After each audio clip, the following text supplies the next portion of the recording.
sapa beliau ada Ibu Lilis. Selamat siang. Baik, selamat siang. Kabar sehat Ibu? Ya, ini dengan Mas siapa ya, Mas? Ini dengan Rifa Hanafi Ibu. Mas Rifa? Hanafi. Oke, panggilannya Mas siapa nih? Mas Rifa? Rifa boleh, Hanafi boleh Ibu. Oke, baik. Oke, Mas Rifa, selamat siang. Selamat siang juga untuk semuanya. Lagi makan siang ini. Betul. Kita juga menemani para pendengar di makan siang kali ini dengan tema menarik ini Ibu Lilis, yakni menghadapi anak tantrum. Nah, mungkin boleh dijelaskan terlebih dahulu kepada para pendengar ini biar mengerti anak tantrum sendiri ini seperti apa sih?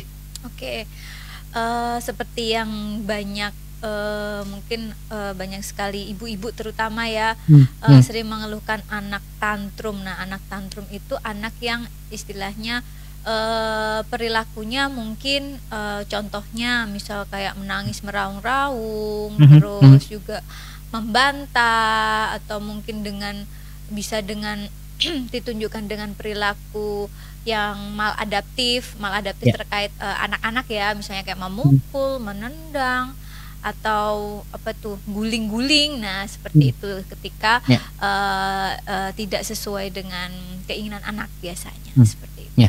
Nah, ini Bu Lilis, kalau anak tantrum ini sendiri biasanya mempunyai kriteria khusus dari umur berapa sampai berapa gitu nggak sih? Oke, untuk anak tantrum sendiri itu tuh bisa terjadi sebenarnya nggak semuanya itu sama ya, setiap anak itu berbeda-beda ya. Itu biasanya dimulai umur 1 tahun, mungkin bisa usia anak sekitar usia 10 tahun mungkin itu juga masih ada ya orang dewasa pun juga bisa ya tantrum ya. Seperti itu. Ya. Nah, ini tentunya tantrum ini apakah juga mempunyai dampak yang negatif kepada psikologi anak ataupun seperti apa ini, Bu Lilis? Baik, untuk tantrum sendiri sebenarnya hal yang sangat normal untuk anak sebenarnya ya. Yang akan berdampak negatif itu adalah respon orang tuanya sebenarnya. Seperti apa sih respon dari orang tuanya? Kalau anak tantrum tuh ya sewajarnya anak tantrum. Kenapa mereka bisa tantrum? Yang perlu kita sadari itu kan sebenarnya itu supaya apa? Supaya kita bisa merespon ketika anak tantrum itu seperti apa gitu. Nah, anak tantrum sendiri kan biasanya umumnya orang tua itu kan akan melabel anak yang nakal gitulah. Pada dasarnya anak itu kan tidak ada anak yang nakal sebenarnya. Cuman kenapa sih dia bisa tantrum? Nah, itu kemungkinan besar karena kebutuhannya tidak terpenuhi seperti itu. Nah, kita sebagai orang tua PR-nya adalah memproses itu. Apa sih sebenarnya kebutuhan anak ini, seperti itu. Ya, Bu Lilis, semisal ini anak mempunyai kesalahan sehingga dimarahi sama orang tua hingga nangis yang istilahnya seperti tantrum itu tadi, ini gimana ini, Bu Lilis? Oke, jadi sebelum kita mengenai dampaknya dulu, kita coba memahami dulu nih, kenapa sih anak ini mengalami tantrum. Nah, itu penyebabnya itu bisa jadi satu, anak itu mengalami sensory overload atau dengan kata lain mungkin sensitif anaknya. Anak itu bisa jadi sensitif terhadap suara-suara yang keras. Anak itu bisa jadi sensitif terhadap keramaian. Anak itu bisa jadi sensitif terhadap cuaca yang panas atau dingin. Nah, artinya sensitif terhadap sesuatu di sekitarnya. Nah, itu juga sangat bisa membuat anak tantrum karena dia merasa tidak nyaman. Nah, si anak itu tidak bisa mengkomunikasikan ke orang tuanya ketika dia tidak nyaman tersebut, atau sebenarnya anak itu sebenarnya sudah mencoba mengkomunikasikan dengan orang tua, tapi karena mungkin orang tuanya beranggapannya ini hal yang normal. Oke, itu normal untuk orang tua, tapi tidak dengan anak. Jadi anak merasa tidak dipahami. Itu yang pertama. Yang kedua, bisa jadi kebutuhan emosionalnya itu belum terpenuhi. Seperti apa sih? Anak itu sebenarnya pengen menghabiskan waktu bersama orang tua. Cuman mungkin orang tua lagi capek, orang tua lagi tidak bisa memenuhi si anak. Artinya apa? Artinya kebutuhan emosionalnya kan tidak terpenuhi, tapi anak ini belum bisa mengkomunikasikan dengan yang baik gitu kepada orang tuanya. Seperti atau contohnya anak ini juga memiliki kebutuhan emosional, yaitu mandiri dan berdaya. Tapi di sisi lain, terkadang ketika anak itu melakukan hal sebenarnya ingin mandiri, contohnya kayak anak saya tuh masih 2 tahun, dia pengen menuangkan air di teko ke gelas gitu. Artinya kan dia punya kebutuhan untuk mandiri dan berdaya. Tapi di sisi lain orang tua kadang jangan nanti takut tumpah lah, takut takut tumpah atau takut apa dan lain-lain. Jadi anak itu dibatasi. Nah, itu juga kebutuhan emosionalnya tentunya tidak terpenuhi.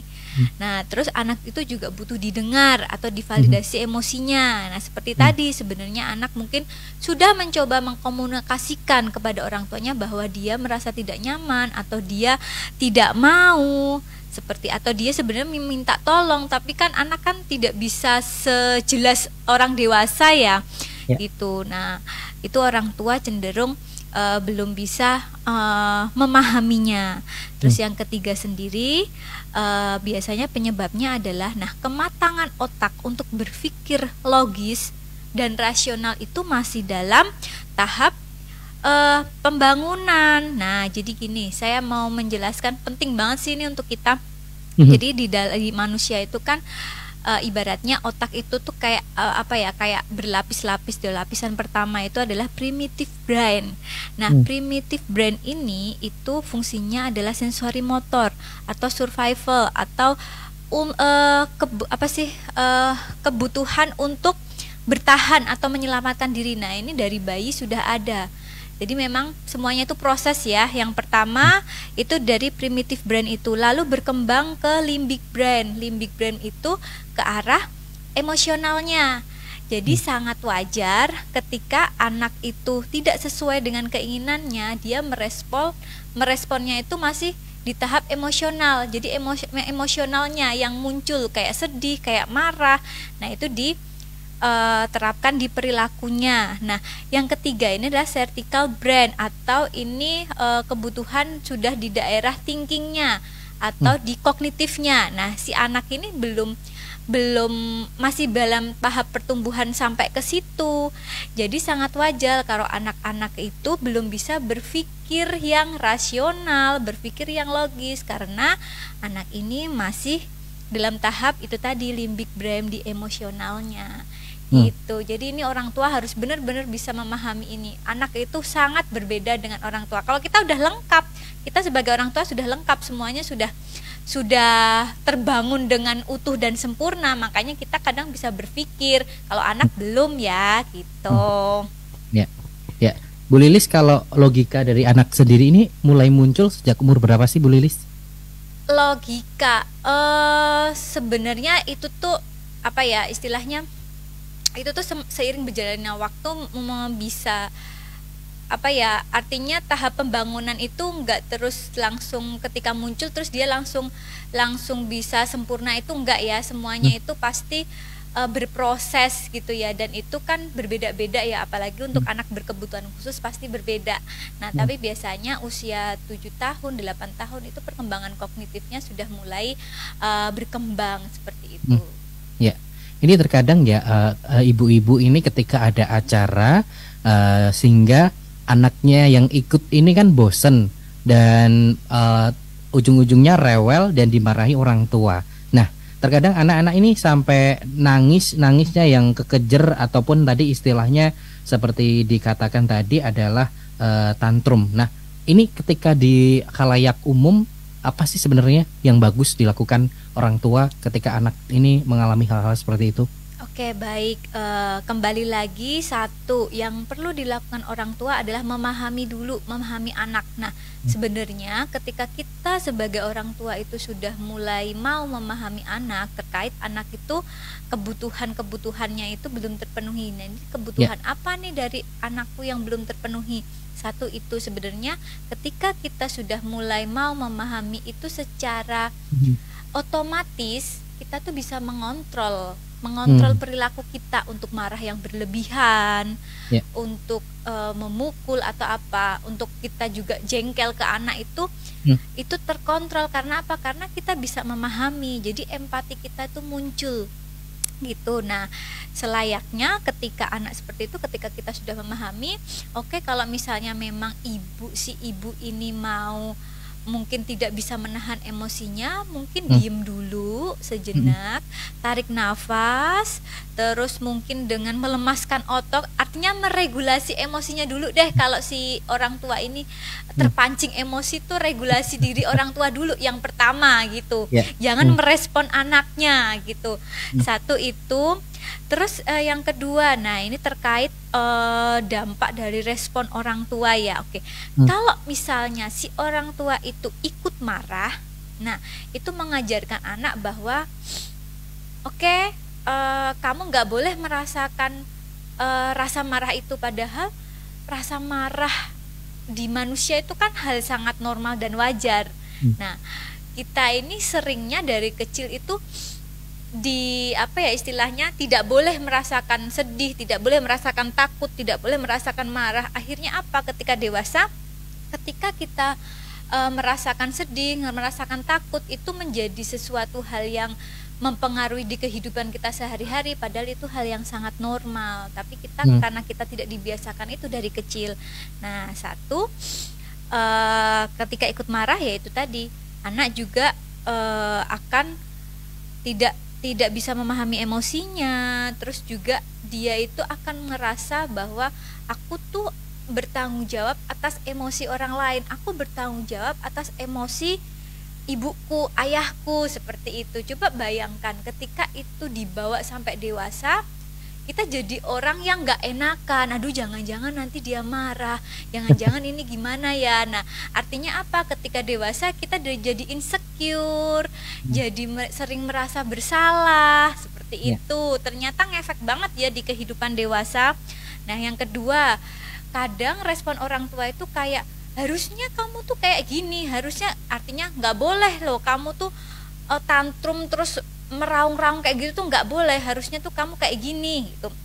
Nah, ini anak masih kecil, kenapa diharuskan seperti itu? Nah, ketika orang tua sering apa ya, mengharuskan si anak ini, ya anak akan jadi merasa apa ya, nggak pernah good enough gitu lah. Artinya tidak pernah merasa baik, merasa selalu kurang, merasa selalu tidak pernah sempurna, tidak pernah, artinya jadi insecure juga nantinya, seperti itu kan, kasihan juga ya gitu. Nah, selayaknya ketika merespon anak itu ya, satu, ini penting banget, adalah validasi emosi. Oke, memvalidasi emosi itu adalah menamai perasaannya. Jadi ketika anak seperti itu, ketika kita sudah memahami kebutuhan anak, berarti misalnya contoh nih ya, contoh anak kita tidak mau berbagi kepada orang lain, tapi terkadang orang tua menyuruh untuk berbagi, harusnya kamu berbagi ini sama temennya dan lain-lain. Nah, kebutuhan anak tuh apa sih sebenarnya? Anak itu seolah gini, ini kan barang pentingku, kenapa aku disuruh berbagi, kenapa orang-orang tidak pernah mau ngertiin aku. Nah, ketika orang tua sudah bisa berpikir seperti itu, empati orang tua kan muncul sebenarnya. Oh iya ya, coba bayangin aja ketika barang penting kita, terus kita tuh dipaksa untuk membagi ke orang lain, seperti apa itu rasanya. Nah, itu yang dirasakan anak. Nah, oke, satu, validasi emosinya. Oke, kamu sedih ya, kamu takut ya, kamu kecewa ya, kamu pengen marah ya, ketika barangmu ini diminta untuk dibagikan ke teman-teman, misalnya seperti itu kan.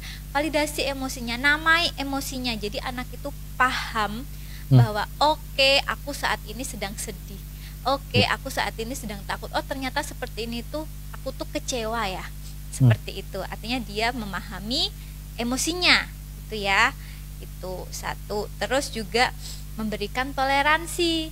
Oke, nggak apa-apa loh kalau kamu memang belum pengen berbagi tuh, nggak apa-apa, karena ini udah hakmu, ini punyamu, seperti itu. Jadi memberikan toleransi, nggak semuanya itu harus gitu loh.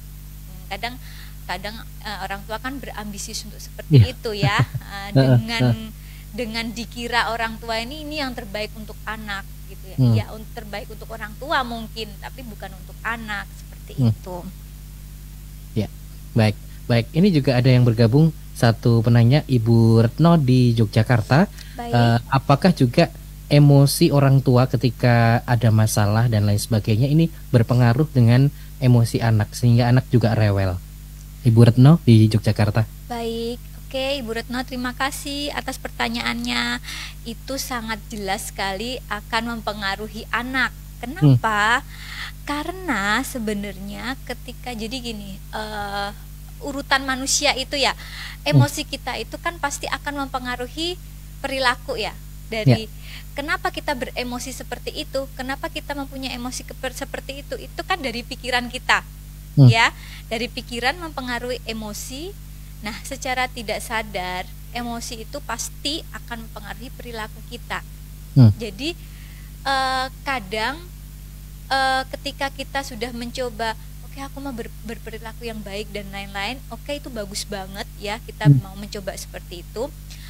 Tapi di sisi lain seperti gestur, seperti ekspresi, seperti nada bicara, itu pasti akan mempengaruhi, dan itu sangat kerasa di anak. Apalagi anak itu misalnya sangat dekat dengan kita, yang setiap hari ngelihat kita seperti apa ya, anak itu juga pinter kan, dia bisa menilai. Anak itu sensitif, kembali lagi mengalami sensory overload, anak itu sangat sensitif. Jadi ketika kita berubah sedikit aja, dia pasti akan ngerasa ada yang berbeda. Seperti itu, entah itu dari gestur, entah itu dari ucapan gitu, pasti akan mempengaruhi. Seperti itu. Baik Bu Lilis, nanti kita lanjutkan di sesi selanjutnya untuk closing statement karena waktu kita sangat terbatas sekali. Setelah pariwara berikut ini dulu, Bu Lilis. Oke, terima kasih. Baik pendengar, jangan kemana-mana, tetap di Maksi kali ini bersama RSUD Sleman.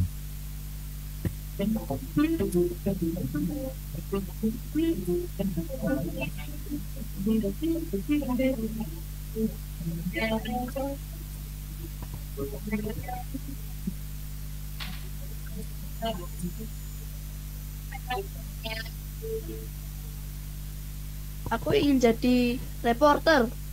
Kelak aku ingin jadi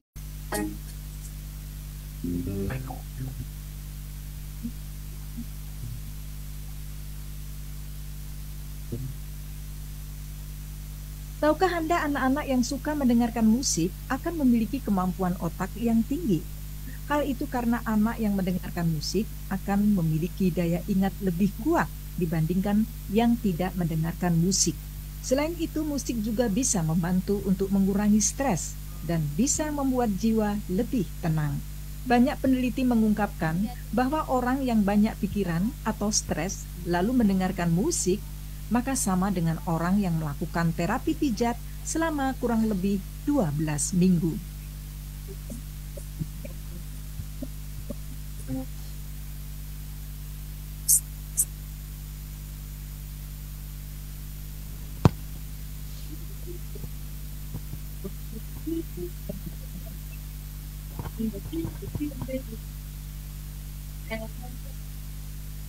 Pendengar, masih bersama kami di Dialog Baksi kali ini bersama RSUD Sleman menghadapi anak tantrum, dan masih bersama kita psikolog dari RSUD Sleman, Ibu Lilis Cahya Reni, MPSI Psikolog. Ibu Lilis, waktu kita tinggal 1 menit saja siang kali ini, mungkin terkait dengan tema kita menghadapi anak tantrum, boleh disampaikan kepada para pendengar. Bu Lilis, monggo. Oke, baik, terima kasih karena waktunya cuma sebentar. Sebenarnya saya mau memberikan ini sih yang terkadang orang itu mungkin ngerasa kecewa banget ketika sebenarnya orang tua kan tidak punya niat untuk mungkin memerahi anak atau apapun itu hal yang negatif ke anak ya. Tapi kadang ketika kita ngerasa capek dan lain-lain itu akan mempengaruhi. Oke. Nah, di sini saya akan memberikan satu tips ya ketika gimana sih caranya ketika kita sudah terlanjur melakukan seperti itu ke anak. Oke.